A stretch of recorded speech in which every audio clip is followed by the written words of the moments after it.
एक कहावत है, अगर किसी के लिए गड्ढा खोदोगे तो एक दिन आप खुद ही उसमें जाकर गिर जाओगे। ये कहावत अब सच भी हो गई है। जो लोग भारत में एनआरसी और सीए कानून का समर्थन कर रहे थे, नरेंद्र मोदी की तारीफें कर रहे थे, उन्हीं लोगों को अब घर से बेघर किया जा रहा है। बिना एनआरसी सीए कानून के ही उन्हें अमेरिका से भगाया जा रहा है। जो लोग भारत में इसका समर्थन कर रहे थे, वो खुद ही अमेरिका में जबरदस्ती घुसने की कोशिश कर रहे थे, अवैध तरीके से रह रहे थे। इसलिए अब इन्हें लोगों को भारत में वापस भेजने की तैयारी हो गई है। और जिस मोदी सरकार की भक्ति ये लोग करते थे, वो मोदी सरकार भी इन्हें घर से बेघर होने से बचा नहीं पा रही है। दरअसल डोनाल्ड ट्रंप के अमेरिका के राष्ट्रपति बनते ही मुसीबत भारतीयों पर आ पड़ी है, क्योंकि ट्रंप सरकार अमेरिका में अवैध रूप से रह रहे भारतीयों को वापस भेजने का प्लान बना चुकी है। अमेरिका में अवैध रूप से रह रहे 18,000 भारतीयों की अब भारत में चल रहे अमृतकाल में वापसी होगी।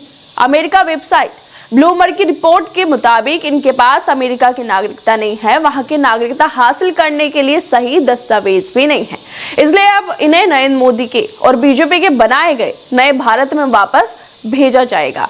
इन लोगों के पास खुद अमेरिका की नागरिकता नहीं है, अवैध रूप से अमेरिका में रह रहे थे, लेकिन यही लोग जब भारत में सीए एनआरसी की बात कही जा रही थी तो बड़े खुश हो रहे थे, अमेरिका में खड़े होकर वीडियो बनवा रहे थे, नरेंद्र मोदी का सपोर्ट कर रहे थे, जिसकी वीडियो भी वायरल हुई थी। अमेरिका में ये लोग अवैध रूप से रह रहे हैं, एनआरआई लोग भारत के एनआरसी और सीए के समर्थन में रैलियां निकाल रहे थे, जबकि उनका इससे कोई लेना देना भी नहीं था। अब ट्रंप ने राष्ट्रपति बनते ही 18,000 भारतीयों को वापस भेजने की तैयारी शुरू कर दी है, और पता नहीं कितने और को वापस भेजना पड़ेगा। अब वहां रहने वाले लोग परेशान हैं और ट्रंप सरकार को कोस रहे हैं, क्योंकि अब बात खुद पर बनाई है।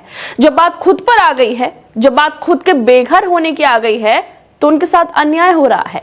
और सबसे अफसोस की बात तो ये है कि जिस नरेंद्र मोदी के लिए ये लोग गुणगान करते थे, तारीफें करते थे, वो भी इन लोगों को अमेरिका से निकाले जाने पर कुछ नहीं बोल पा रहे हैं।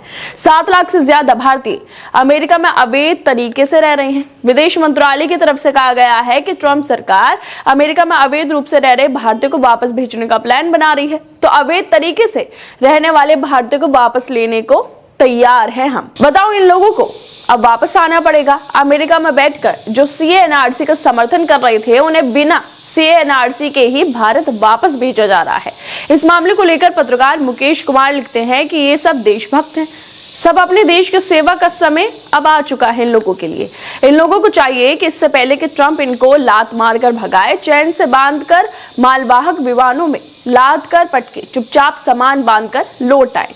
देश में अमृतकाल चल रहा है, सरकार ने धर्म राज्य स्थापित कर दिया है, हर जगह धर्म, मंदिर और स्नान का वातावरण है।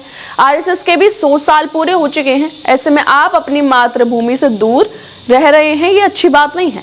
अब घर वापसी कर लीजिए। वैसे देश में जो अमृतकाल चल रहा है, उसके मजे अब इन लोगों को भी लेने चाहिए। विदेशों में बैठकर तो बहुत मोदी कर रहे थे, अब नरेंद्र मोदी की सरकार में कैसे भारत बनाया जा रहा है, उसके भी मजे ले। विदेशों में जो नरेंद्र मोदी का डंका बज रहा था, उसकी हकीकत को जाने कि डंका बज नहीं रहा है बल्कि फट चुका है, उसकी हवा निकल गई है।